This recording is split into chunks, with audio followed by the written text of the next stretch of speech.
Okay, welcome to Into the Channel, a podcast primarily about the UEFA Women's Champions League.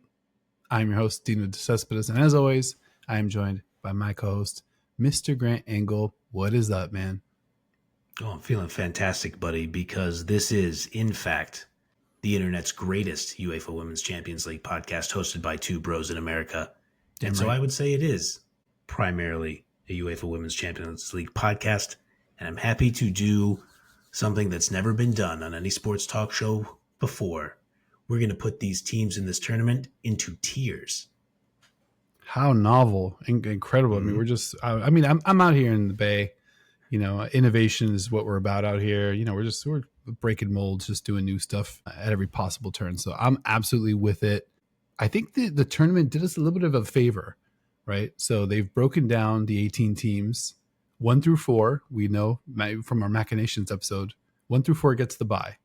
5 through 8 and 9 through 12, they meet up in a little sort of Elite Eight tournament where 5 through 8 is seeded, 9 through 12 is unseeded, and then 13 through 18, better luck next season. So we're going to roughly follow those 4 tiers for our tiers episode. And then I'm really pumped just to see who you've got where we've got agreement, where we've got disagreement, and then just kind of talk about these teams and kind of get prepped. You know, the Champions League Match Day 3 returns next week. So we want to get good and ready for that for sure. Absolutely. Just like we are disrupting the podcast space with a tiers episode, UEFA Women's Champions League decided to disrupt the old format of the group stage, et cetera, et cetera. Now we got the league phase. But yes, all this ordering of the clubs, the standings in the league phase works out perfectly for tiers. So I'm ready to get into it with you, but I'm also ready to get into a beverage because I am thirsty. Let's do that. I am parched, and no time like the present. Exactly. Cheers to you. Cheers to the football. Cheers to the Cheers football. to Zoran Mamdani if you're into that kind of thing. Getting it done. Damn right. You know, I told you, good is bound to triumph over evil. We just got to kind of stay the course. That's right. All right, man. We've got some tiers. We've got some tiers to to untier. How do we? Well, what's the verb for tier? Well, I guess it's tier. We're gonna tier some tiers on the show. Where do you want to get started? Let's get started with the top tier, my good man. I think that's probably the most logical place to start. So let's think about the 4 clubs who we expect to go straight to the quarterfinals, earn that bye that you described. And I got to tell you, despite the injuries, which are kind of starting to mount and starting to be at least maybe a little concerning, I still think this team deserves the benefit of the doubt. And if I had to take a pick, even a draft, if you will, if you want more sports podcast disruption, I would take Barcelona in the top tier. Even with the injuries, I don't think there's any question about it. Yeah, I think you still got to have them number 1. Definitely a top tier team. Probably still the favorite. Maybe not the overwhelming favorite that we felt like. I think we're just starting to see some of the injuries catch up. You know, like we make the joke. It's like, oh, well, you know, they take out so-and-so and look who they can bring on, you know, and it's like, okay, well, I think we're starting to see the limits of like, okay, you know, Eva Payor goes down with a knee injury. Sama Pariuelo, partial MCL tear. And now recently we've got Patri reported a stress fracture in the scaphoid bone of her right foot. That could be, I think it said maybe a 12-week injury potentially. So I mean, those are 3 monster talents, and obviously you understand how deep this team is, but not just the talent you lose kind of like the playing style. You know, you lose like the Patri connectivity, you lose the Pariuelo, like, you know, her runs and Payor, you already know what time it is. Like, I mean, it's really going to stress Pere Romeo to try to figure out what to do exactly. I mean, he's got the talent, but now you've got to move a bunch of pieces and make a bunch of changes. And then we already saw a somewhat surprising result in Liga F. Yeah, somewhat surprising to say the least. They go down 1-0 to Real Sociedad.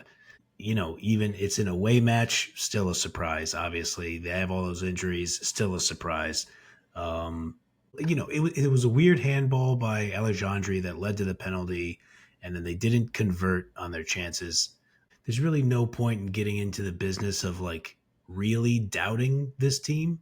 But I tell you, one of the consequences of these unfortunate rash of injuries is we're going to have to get a lot more Sydney Live minutes, and Mm-hmm. I think she's going to have to start taking some steps forward, which again, very unfortunate for the players who are injured, but could be very fortunate for us to get to watch this young budding superstar kind of really step into a larger role. Yeah, no doubt. And then a couple of the young players got minutes, and you already able to see, obviously we've seen some of the flashes, but with Shirt Live specifically against Real Sociedad, and that team's third in Liga F, so they're not, it's not I mean, it's still a crazy result, but you could see the chemistry lacking a little bit with so much flux, in the Yeah. lineup changes, having to respond to those injuries. But three more teams in this top tier. Who else do you want to hit? I mean, it's got to be the record winners of this competition, Lyon. In their 8 matches this year between the Premier League and the UEFA Women's Champions League, they have a robust 31 goals for, 5 goals against, for a nice little plus 26 goal differential. They have 13 total goal scorers across the two competitions. 10 of those players have multiple goals, and they have 13 players who have at least one assist on the squad. Nice. So they're spreading the ball around and they're getting it done in typical Lyon fashion. Yeah, I think they're scoring a ton, like you mentioned. They're plus 22 in the Premier League. Second best in league is Paris FC plus 8. And then Lyon gets a big win versus Paris FC, 1-0 off a late winner from Tabitha Chawinga, which I thought was really cool. If you saw that one, kind of on a breakaway, a little bit like a little vintage Chawinga. I think LeBron was running alongside her, but a nifty move and a nifty finish. Very cool to see, a Chawinga finish come from open play, the open field. The thing that I'm going to be watching for with Lyon, Yona Heraldez, obviously Champions League runner-up 2022, Champions League winner 2023, 2024, goes on to, lead the Washington Spirit, and now is at Lyon. We know what Yona is capable of. We know the talent there. Is there going to be enough time for everything to kind of coalesce and for this team to make a real push? Because I mean, it's a lot happening at one time. We saw what happened with the Washington Spirit. Wasn't so seamless. Wasn't totally plug and play. Even there was some similarities from the coaching handover.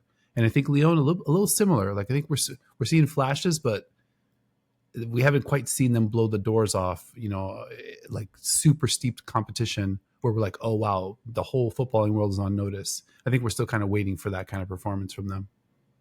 I think that's totally fair by you. They'll need to take advantage of the fact that it's a long season. There's time to kind of build that chemistry, time for them to kind of figure out Heraldez' style of play. I think he obviously has the players for it. The different competitions in Europe a little different than, when he came over and managed that little bit of time in the NWSL. I think he's back in his comfort zone. He's back in Europe, back at a super elite club like this. And, we've talked to a lot of different people. I know you've talked to him personally at the NWSL, the Challenge Cup match. No, Challenge Cup? What? Yeah, Challenge Cup. And the dude has just incredibly high expectations. He demands greatness. He lives up to it himself. I think if injuries, if the health of the roster cooperates, anything less than making the final is a failure. Wow, that's a tall expectation. Obviously considering there's other teams in the top 4. And Sure. Spoiler alert: the defending champions might not appear in that top 4. And there's just great teams littered throughout this tournament. I think Lyon could play really well and still not make the final. I think it's getting to that point. And we've talked about it in world football as well. Covered U.S. women's national team last couple shows. During their couple stints, we've seen Barcelona take a ding here. We talk about it a lot, like where the balance is starting to shift a little bit. There's a little bit more parity. There's more really good teams. There's not just one or two. But now it feels like we're really starting to see that, kind of play out, which leads me to the next team I want to talk about. I'm curious if you had them in your top 4 as well. my third team, Chelsea. They're coming off a 2-0 win over London City Lionesses, who are up into sixth place, which is very cool. They're only plus 11 in the WSL after 7 matches played.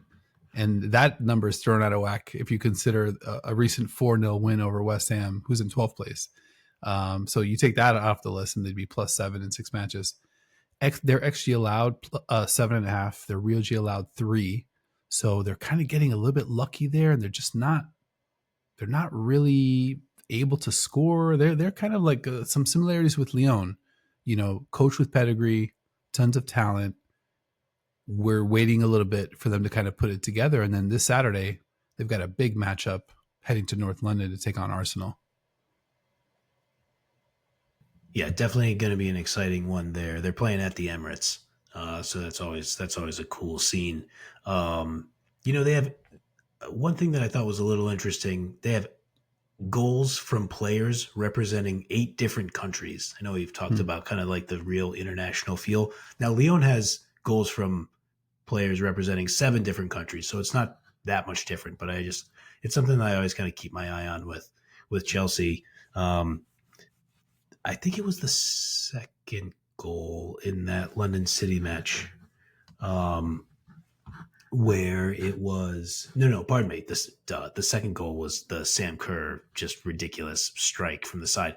But that first goal, it's Sandy Baltimore just like hitting the hesitation move, just doing a little and one mixtape tour stuff, getting to the end line, and then playing it right across, and in comes a flying Ellie Carpenter, who seems to be enjoying London very much. It looks like she's playing really well.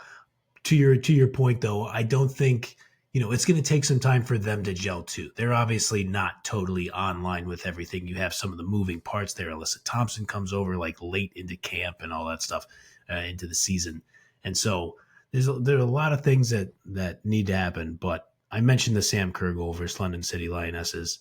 Death, taxes, Sam Kerr scoring at Stamford Bridge. These are just inevitable things that are coming for all of us. I look forward to Sam Kerr continuing to stack up the minutes, build up her health, and then all of a sudden they might be back into flying death machine territory.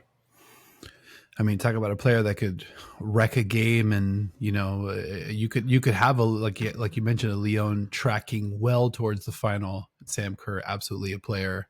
Maybe Ellie Carpenter too. Maybe also a player. Sandy Baltimore, and there was just so many great players that could just change the trajectory of kind of like women's football history. If you think about how important this tournament is, I had one more team in my top 4. I'm curious who you had. I had a feeling that we aligned on the first 3, but I had Real Madrid as my 4th team. They're second in Liga F. They're coming off a 4-0 win over Levante and a 1-0 win versus Espanyol.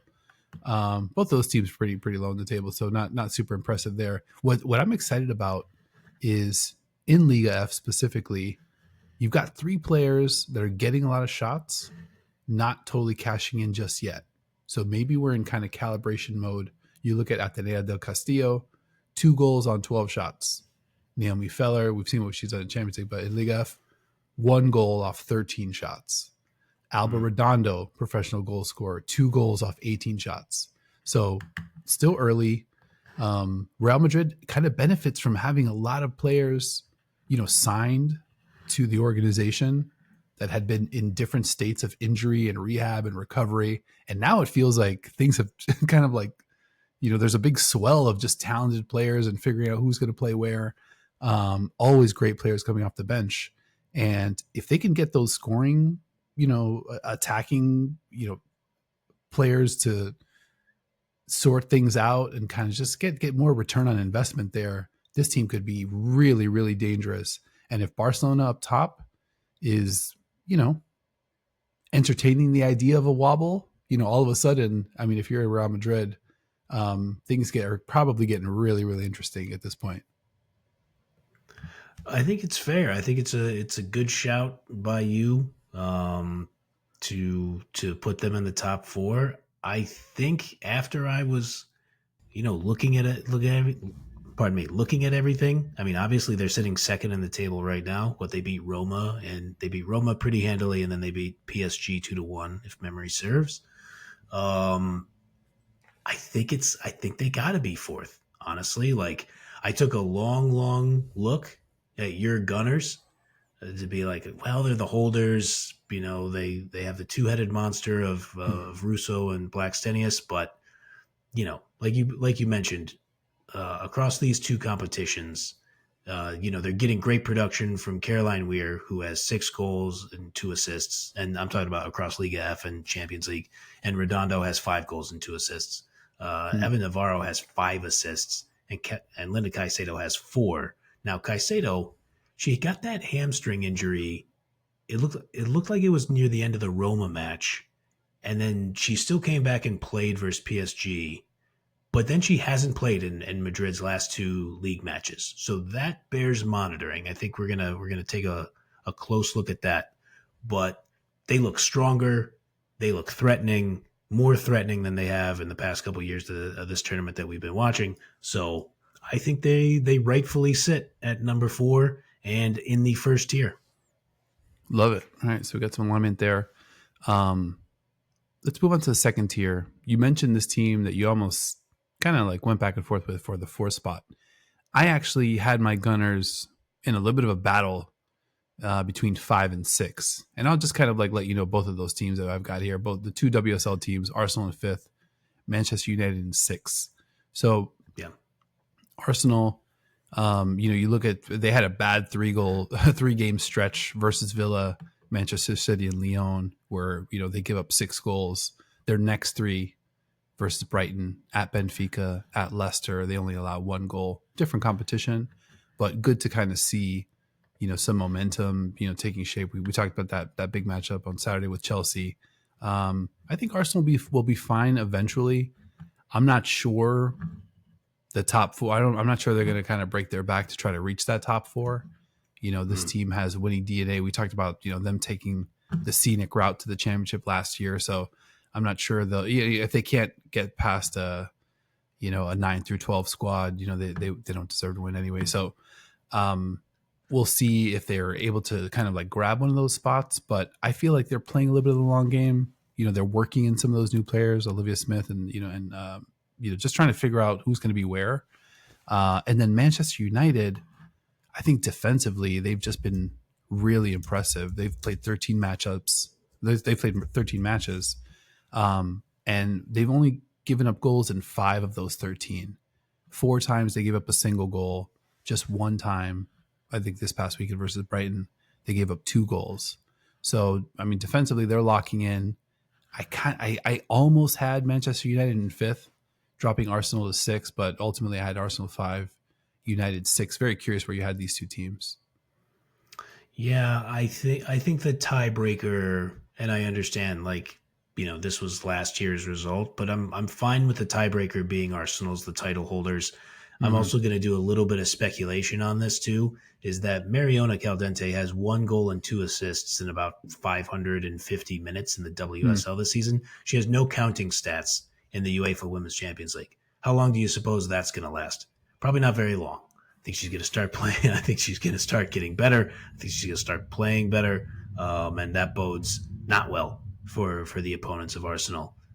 So I did have those Red Devils from Manchester United after Arsenal, largely because of some of the pedigree there. But I'll tell you, it was a tough decision. I think there might be, even though we're putting these, you know, this tier is another tier of 4 teams. I think there's a little bit of a drop off after Arsenal and United. United has played 13 matches across the WSL and the Champions League this season. They are 10 wins, 2 draws, and 1 loss, and their only loss was in Champions League qualifying to the top Syrian champions, the mighty SK Braun. And you know, United, they had a little bit of a weird one over Brighton this weekend. They won that match 3-2, conceded late, but it never really felt like it was in a ton of danger. But they got goals from their Norwegians. Speaking of Braun, Liz Turland and Nelson. And yeah, I know I've talked about it a lot with United. You got Ella Toon in there playing perfect passes into players with good scoring touch. Jess Park looks like she is just fitting in really nicely in that Sorry, midfield. buddy. Not great. Don't love that. Not enjoying it, but good for Jess Park. Happy for her, sort of, for the most part. And I think they're going to be really dangerous. And I think even with putting them in this tier, I think they're going to be fighting it out. They're gonna have a look at that fourth spot, probably deep into this league phase. Very interesting. Yeah, they've got a tough last four. They take on PSG. They go to Wolfsburg. They've got Lyon, and then they go at Juventus. So a little bit of a murderer's row. They're going to have to really probably go up a level to really contend for that fourth spot. So we'll see. We'll track it, but they're playing really well. I mean, if you're United or a United supporter, you got to be kind of really thrilled with the exceeding of the expectations so far, because I think they've come through a little bit better than kind of like we pegged them at the start. But we hit a couple WSL teams. I've got two Frauen Bundesliga teams rounding up my second tier, 7 and 8. Give me Bayern Munich 7, Wolfsburg 8. So I'll hit Bayern first. Obviously, they're leading Frauen Bundesliga. This was a wild stat. They've got 30 goals in the league, 29 assists on those 30 goals. It's awesome. Just stupid. So cool. Love that. Cloud Bull. I got to get a shout. 4 goals for Bull. Tied for 6 in the Frauen Bundesliga. Pretty good, top 6 in goals. And then you look at her assists. She's got 10 assists. Good for first. Second place is our teammate Georgia Stanway. He's got 6. Cloud Bull, like, you forget she's just 24 years old and just that dominant, the player that looked, like could go toe to toe with any Barcelona player. Obviously there was a lot of talent disparity in some of the other spots, but absolutely looked like she belonged, putting up monster numbers in Frauen Bundesliga. And then you look at Wolfsburg. Wolfsburg's leading Frauen Bundesliga in goals scored. They've got one more than Bayern this season, coming off 2 wins.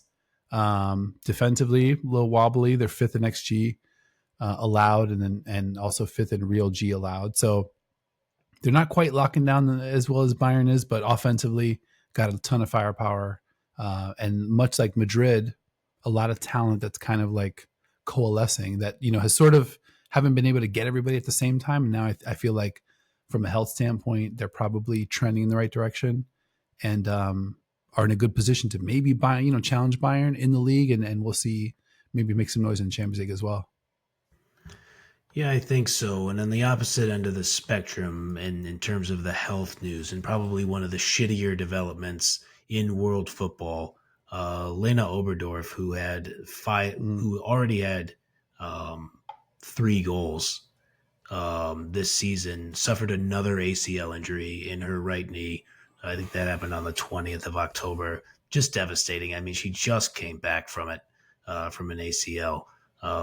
So, I mean, that's going to be a devastating injury once again for Bayern. Obviously, we wish Lena Oberdorf well in her recovery. But Bayern still has that 3-headed monster of Bull, as you mentioned, Pernille Harder and Leah Schuler.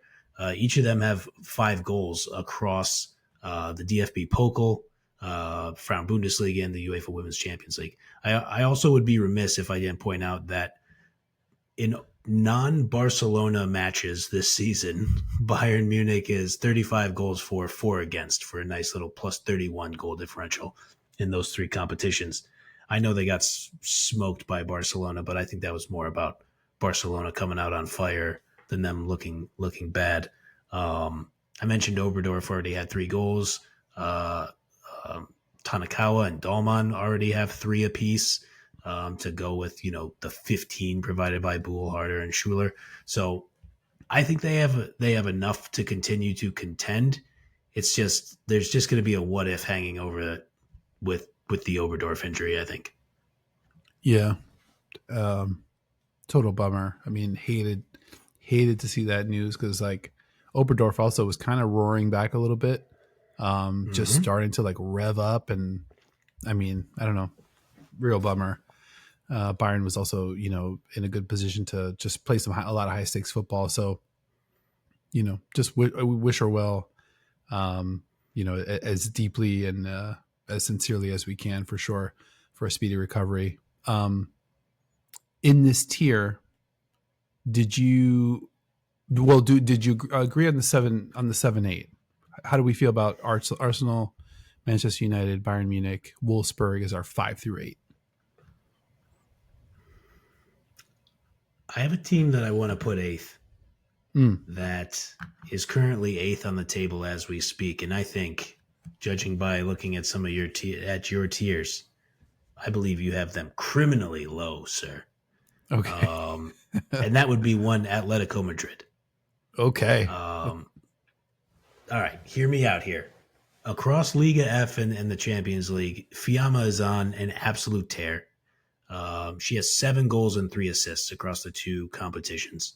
Luani has 4 goals and 7 assists across the 2 competitions. 29-year-old Norwegian forward Signe Jensen has added 4 goals and an assist. And I just think at absolute worst, this team is getting through. They are, I think at the absolute worst, they're finishing 12th, and I think they're more likely finishing top 10. And I think if player for player, I think they have a decent case for being like the 8th or 9th best team in this tournament. Wow. All right. So just to kind of tip my hand a little bit, I had Atleti in 14th of 18. So in my bottom tier, about it. not getting through. I guess I just kind of feel like, institutionally, like, haven't quite been here yet at this level, and we saw them kind of like have a decent performance, have a less than decent performance.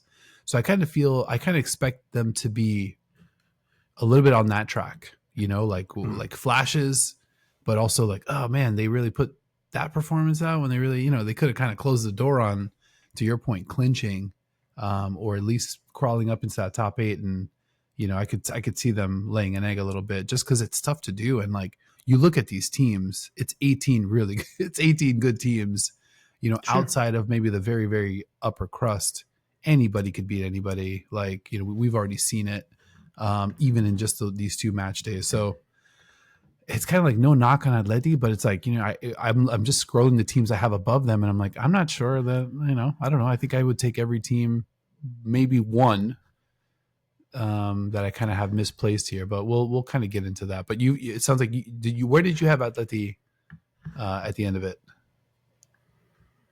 I had him 8th. Okay, nice. All right, so you got them at 8th. I'm guessing Wolfsburg didn't make your top 8. That's right. Okay, where did you have Wolfsburg? I had them. I had Wolfsburg 9. Okay, all right, nice. All right, all right. So we'll see. Atleti, our first big divergence. We'll keep an eye on that. In 9th place on my bracket. Now we're in the 3rd tier. I had PSG, so a little bit disappointing. Obviously, they're sitting in 2nd in Premier League on 15 points. It's just pretty much funny. Versus non-Champions League competition this season, they've got 5 wins from 5 matches, 12 goals for, 2 against. Right, so remember that 12 and 2. Versus the 3 Champions League teams, they've got 2 goals for and 12 against. So like the complete opposite. Good for 14 goals for, 14 goals against for all our math heads out there. They did string together 2 straight wins. Another young, the PSG is an actual young team with young players that are kind of coming along, high ceilings, but also a lot of variance we can expect. You kind of expect this team to kind of go up against some of the more experienced teams in the competition and look like the less experienced team. But that's not to say that they can't explode for a big win and give one of the big dogs some trouble, or even like escape with a win. We saw them really kind of push Real Madrid after kind of no showing the first matchup. But PSG, like what are you expecting from them? I think we've been watching this team. We've liked them. We've kind of like lost some steam, kind of like following them, and now it feels like a new look PSG, which is maybe not a good thing, not a bad thing. We'll see. I don't trust them. I was going back and thinking about it. I know they put in a pretty good performance against Real Madrid. I think especially that first half they looked pretty good. But I was chuckling while you were reading that goal differential and those stats, because I did my research in another doc. I know we were using two different documents, and I had the same thing. Their wins are against Lens, Nantes, Dijon, Strasbourg, and Le Havre. Mhm. Like, they ain't played nobody, Paul. Like, they ain't beat nobody, that's for sure. And they got cooked by Lyon and Wolfsburg, and then obviously had that pretty good match against Real Madrid. I am really, really curious. Their next two matches in the Champions League, they're going to go to England to play Manchester United, a team I think is flatly better than them. And then they're going to go back home, kind of similar to this, to their run of playing Wolfsburg and Real Madrid. They got a tough one away versus United like they had against Wolfsburg. I think they might get cracked in that one. But then they go home and they have to play Bayern Munich, just like they went home and played close against Real Madrid. I don't know how close they'll be able to keep it against Bayern Munich. Rome Luchter is putting together a nice little campaign, but I don't know, man. I don't think they're going to have enough. I don't think they're going to make it out of the league phase. Wow. So you've got them. Whoa. I had them 14th. Wow. Okay. Don't trust them. that's a big jump too. I just think that there's enough talent there. But man, yeah, I mean, the point that I just made earlier is like the tournament's loaded. Let me see who they have. And apologies if we kind of covered this, but PSG's got United, Bayern. Then they got to host Leuven, and then they got to go at Not Benfica. going to be easy. Yeah, there's no gimmies in this tournament. So yeah, I mean, I could definitely see them in the bottom 6, but if I had to bet it, I feel like I would slot them in that 9 through 12. Let's talk about that team that they're going to have to face down the road. That team that's sitting in first in the Belgian Super League, 2 points ahead of Anderlecht, 5 wins, 1 draw. OH Leuven, since their huge win over FC Twente, they got a 1-0 win over Westerlo. But they did also lose to Club Brugge in the Belgian Women's Cup. And then they've got a date looming with a low club called Barcelona, match day 3. This is going to be a total house money game. I'm kind of excited to see if Leuven just comes out. It's like, let's try to see if we could, just crack some goals and take some shots from, some crazy distances and angles. But I don't know. This team's fun. I would love to see them finish top 12, get another crack at it, knockout football. And I think they've got the momentum and the spirit to kind of make it happen. I think that's fair. I like the mettle of this squad. It's one of the first notes that I took, looking back at the Twente match. And, Kadia de Soester and Jada Konenjenberg are leading the club in goals in the Belgian Women's Super League, but they have not yet scored in the UEFA Women's Champions League. So obviously they're going to look to open their accounts there. I will say, I just want to, not to be a jerk here, I just do want to point out a little inconsistency. You tell me Atletico Madrid doesn't have really like the pedigree and the experience in this tournament. That's why they're not going to make it. We're talking about a team from the Belgian Women's Super League, making the top 12 here, and they are debutantes themselves. Well, let me push back real quick, because to me, I mean, I do take, domestic cup trophies and winning league, like that's tough to do, and like, I mean, Leuven specifically, I don't know how many years it was, and shout out to the commentator that called it out, but it was some crazy number of years that Anderlecht has won the league, and Leuven just had to like really climb the mountaintop, chase this big dog for years, finally overtake them. They're first again this year after the first 6 matches. So that to me, and the next team we'll talk about, FC Twente, kind of in that same boat. That championship experience counts for me, because you really have to get it done, against different competition. But that I think you got to chalk it up. I think it's a great point by you. I won't chastise you too much for that. I was just in my feelings because I really like Atleti and their team.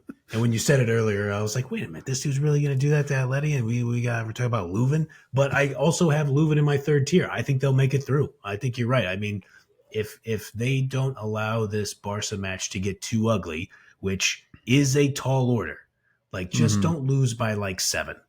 If they can keep it to within like 4 or 5, and I realize we're talking about football here, but that's just kind of the reality when you play Barcelona. If they can keep it to within 5, I think they'll have a real chance at getting through. I know this is dumb and probably can't happen, but Barcelona a little bit wounded. What happens if they keep it to like 1 or 2 and they really take Yeah. Barcelona to deep waters? I mean, like, it seems weird, but also like it could happen. I mean, I don't know. Like, this tournament is proven to be a little bit, I don't know, it's kind of like the full moon of tournaments. Like, you're just not really sure what to expect. I already teased this team that I had in 11th, FC Twente. They're coming off a tough loss to this Leuven side. But again, championship experience. They're tied for first with Ajax in their domestic league, 5 wins and a draw, coming off a 5-0 win over ADO Den Haag. This is a professional team. I definitely expect them to bounce back after that loss. I have them in my top 12. I wouldn't be shocked if they miss the mark on that. There's just so much competition. But I don't know what's your take on Twente? Well, first off, Twente in your third tier, or where'd you have them? Yes.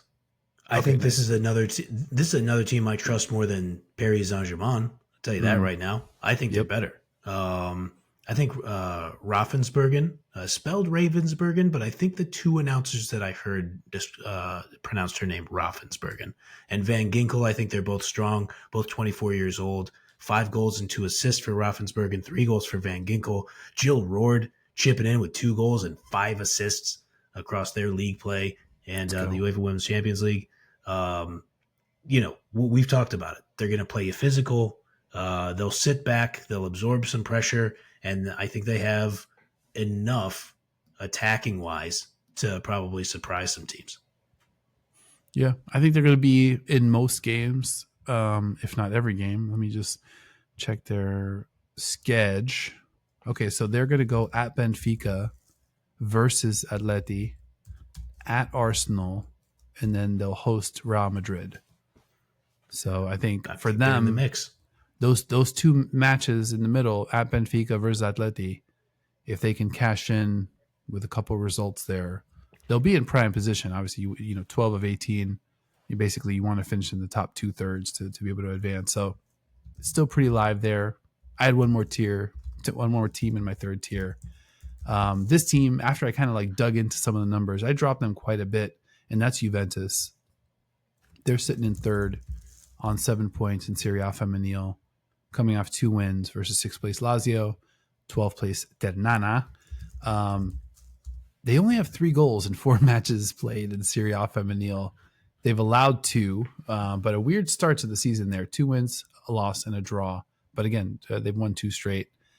Another weird quirk for Juventus.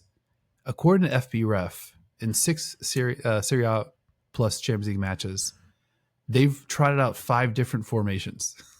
So I'm not sure if that's a trend or if this is a team trying to figure something out. But you combine all those formation switches, the lack of goal scoring, the defense still pretty solid. But this team's going to have to kick into maybe a gear higher, maybe 2 gears higher to really try to stay alive, because it's going to get a little rocky, and that level of offensive productivity as the competition gets stiffer, probably not going to cut it. I think that's probably right. I'm just not a huge believer. They have a hard time scoring goals. How much can you really expect as the season goes on from a 35-year-old Cristiana Girelli or a 34-year-old Barbara Bonansea? I like those players. They're obviously very good. They were good in the Euros. They helped carry Italy quite a way. It's a different kind of tournament that we're talking about than the Euros, obviously. I kind of reluctantly, when I stacked them up against PSG, I did a couple like sports podcaster, sports talker things here where I was just like, am I going to do this? And no Italian teams are in the top 12. That doesn't seem right to me. And I just kind of had to decide, who do I trust more between Juventus and Roma? I think Juventus kind of edges it out, because maybe Girelli and Bonansea can get you out of the league phase, but I don't think they're risking causing any damage to other clubs after that. Juve's got two matchups that they're probably circling. So their next matchup is at Atleti. So that one could be kind of like a loser leaves town kind of match. We've got Hmm. both of those teams kind of scratching clawing. If one of the two can grab a big win there, that's huge. And then they also go to St. Polten match day 5. Match day 4, they host Lyon. Match day 6, they host Manchester United. So Atleti and St. Polten, those are two spots that Juventus probably definitely has to cash in. I'm glad you mentioned that other Italian side, AS Roma, Associazione Sportiva di Roma. I had them in 13th. They're leading the league. They're in first, 12 points, perfect 4 wins from four chances, 2 straight wins, 3-1 over Napoli, second place Napoli, and then they just came off a 3-0 win versus Inter, 8th place Inter. Roma, a lot of flux with Roma. I feel like I kind of would have wanted to see more from them in the first couple match days in the league phase, but at the same time, I cannot cross this team off just because we've seen how tough they can play. They're starting to pick up some momentum domestically, and there's still 4 matchups to go. Like I wouldn't put it past Roma pulling an upset or 2, or maybe grabbing a draw. That should have been a loss. And really making it interesting down the stretch. I'm not ready to close the door on Roma.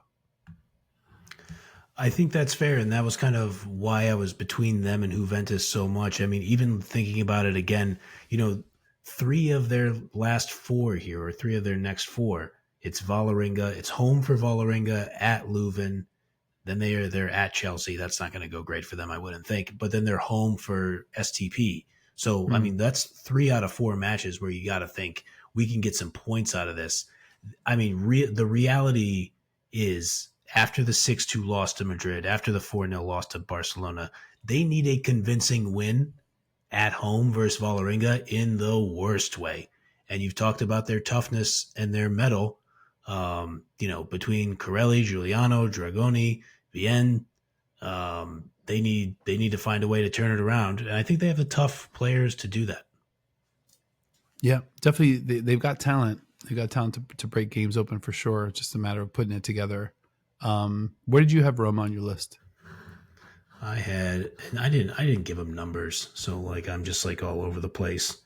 Um, But you okay. had I them. think I told you I just broke it out into tiers, but I didn't number it, but I can do the quick math here. I think I told you I had PSG 13. I have PSG 14. I have Roma 13.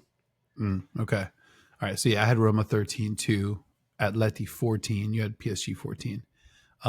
So 1 through 14. Are there any teams that we haven't hit, or we had the same 1 through 14?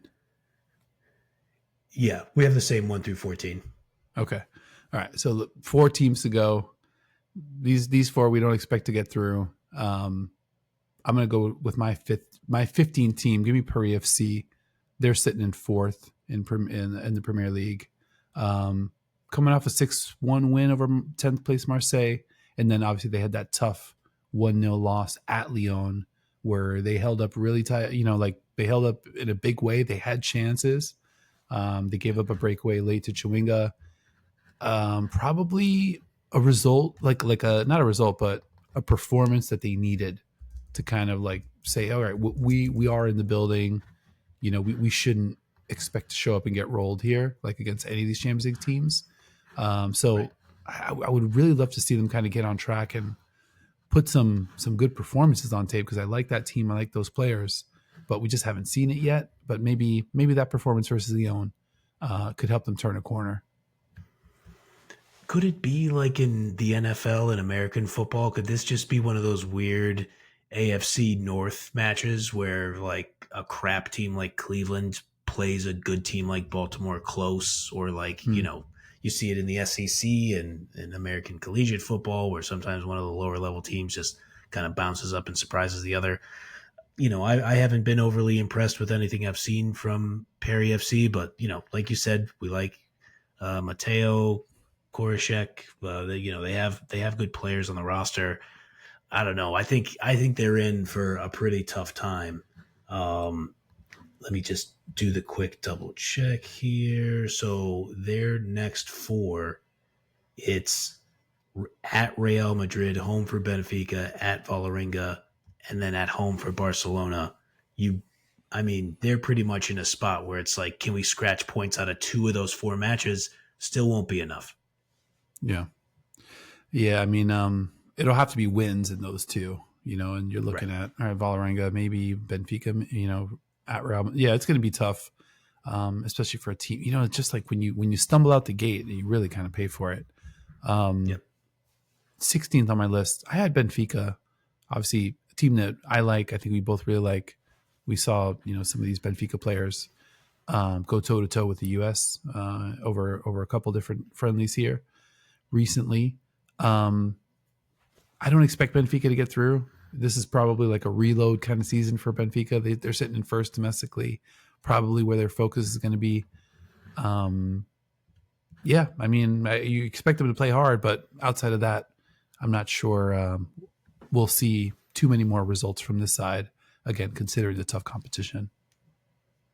Sneaky candidate for match of the day on November 12th when they're at home with against Twente. I think Oh those my two god! Yeah, let's teams, go. like both of their styles are going to match up.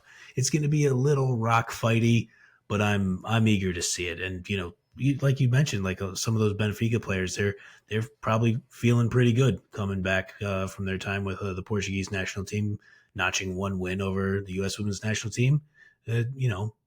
Spirits should be pretty high for them. Yeah, talk about two teams that don't mind a rock fight. Mm-hmm. We'll be locked into that one. That's going to be a super fun. I'm not sure there's going to be a matchup. We'll see what else is on the slate during that time, but it's going to be tough for a match to leapfrog that one in terms of excitement. My last couple teams kind of round out this fourth tier. We'll call it the fourth tier to be friendly. Valerenga 17, which puts Zeng Polton at 18. Quick note on Valerenga. So top Syrian's a wrap for them. Congrats to SK Braun, second mention of the show. You already know what time it is. On winning the league there. So Valerenga locked into second. I don't think there's some fun. I mean, the goal differential is such that I don't think they can fall into third, but they're still competing for their domestic cup. They've got a match versus Rosenborg Sunday, November 23rd. But on the flip side, Valerenga gets to kind of now focus a little bit on the Champions League. That is one benefit of being a top Syrian team and kind of getting your domestic duties wrapped up early. I'm not sure it's going to make a big difference because you do get rusty, as the calendar starts to thin out. But Valerenga, we expect them to be a little feisty, professional when they show up. But I don't know. Can this team crack the top 12? Is that realistic, or what are we thinking? Oh, it's gonna be a rough go for them, I think. Yeah, I mean, you got to give credit. I mean, Oleg Tvedtin, 18 goals, 10 assists in top Syrian, just a monster season. Got to see it though in the know, Champions League. Her and Shavik is like Savik, yeah. they're so productive, and it's like, we haven't even really seen them slam the foot on the gas necessarily yet in Champions League, and I think I at least want to see that, like really push it, try to make a game of it. I think they came out a little too timid so far, and really maybe now is the time that they kind of turn it around and really crank up the volume. They played United close in that opener, lost it Mm-hmm. 1-0 in Manchester. I mean, they're at Roma, home for St. Polten, and home for Perry FC. What happens if they get 7 points out of that? I Mm-hmm. mean, I don't think it's completely out of this world. Agreed. So yeah, I think they have an outside look, but I think you're right. They gotta get the goals, and that's just looked really difficult for them in these Champions League matches. Yeah, and Zeng Polton obviously rounds out the 18. It seems like a little bit of an off year. They're already in second. Domestically, they're 5 points behind Austria Wien, 9-1-1 in their home league. Usually, they're kind of running away with it. So I'm not sure if that's an anomaly or if this is an off year for them. But Yeah, I think it's fair to kind of have them in that spot. They haven't put forth much thus far in the Champions League. We consider them old pals at this point. This is our third Champions League Yep. covering this, and they've been a fixture in all three. So yeah, I know we were pretty excited to see them. You know, they come out of the gate and just get blasted by Atletico Madrid, which I think maybe skewed my opinion of Atleti a little bit. What? Um, but you know, then obviously they play Lyon. You know, for what it's worth, if we're gonna do the transitive property, they lost 6-0 to Atleti. They only lost 3-0 to Lyon. So I mean, I know it was a largely rotated Lyon squad, but I think Hmm. that boosts my Atleti opinion a little bit. Um, I'm not saying they're twice as good as Lyon, but you know, I mean, the math is the math. What are you talking about? the math is the math is the math. But yeah, we could be in a little bit of like a rebuild, reload year for St. Polten too. So, you know, somebody has to finish bottom of the table in this league phase. It's looking like it's going to be Polten. I mean, you know, they're going up against Chelsea next. So that's not, I don't think that's going to do wonders for their goal differential either. Yeah, no, we'll keep tracking it. Still so much football to be played though, and I think if there's one thing that we've seen is these results kind of year over year, they compound, you know, so the teams that kind of come, they show up and put together good results, you know, earn points, you know, make an impact. You know, we've seen that kind of carry over with a couple of these clubs, not every club, but I think it definitely matters. So, you know, we're going to watch I think every minute probably of these remaining 4 match days. I've already started to do the math on, you know, how few Champions League matches we have left. How kind of sad I'm starting to get about it. But we'll talk about that later. Mhm. Anything else you want to hit before we get out of here? I think one thing we didn't mention during when we talked about your Gunners was Olivia Smith left Mm. a match. I think they were playing Switzerland in the international window. Left with a hip pointer, which I have never experienced any hip pain, but I have always thought a hip pointer sounds like a deeply unpleasant injury. I think she'll only be out for like a couple of weeks. So, you know, I think that's another thing that is worth monitoring. Yeah, we'll keep an eye on that. Appreciate that mention. Yeah, Arsenal. It's going to take them a minute to kind of get things in order. So I'm I interested to think so. see how Slayers plays it. Want to hit a quick episode calendar into the NWSL back after this weekend's quarterfinal action. Make sure you're locked in for that. Into the Champions League, also back next week. We're going to get you ready for match day 3. We're going to break down match day 3, match day 4, just a week after that. It's we're hitting prime time for Champions League. Make sure you're subscribed, following YouTube, Spotify, Apple Pods, wherever you like to watch or listen. If you want to support the show, tap the join button on YouTube, patreon.com/into the channel. A great way to do that. Or browse some ITC merch via the link in the description of this episode. I already asked you this, but is there anything else you want to cover outside of the Olivia Smith Arsenal news? I think we've done it, my good man. I'm psyched for the Let's go. Champions League to be back. I mean, you know, we've mentioned it a bunch of times. That's the original genesis. That's why this podcast even exists in the Mm-hmm. first place. So I'm just psyched for it to be back. Hell yeah. And with that said, this has been another episode into the channel. Thank you for watching, listening, and hanging out. If you enjoyed the show or love women's football as much as your boys do, make sure you're kicking it with us each and every single week. Like, subscribe, follow, leave us a positive review wherever you like to watch or listen. And a huge thank you to my co-host, Mr. Grant Engle, for being in that top tier, all by his lonesome. Maybe he lets me hanging out up there as well at the same time, but you already know what time it is. I appreciate you, bro. Likewise, buddy. I'm not making it into the top tier without you. What are you talking about? I mean, that's the reason why this podcast is top tier.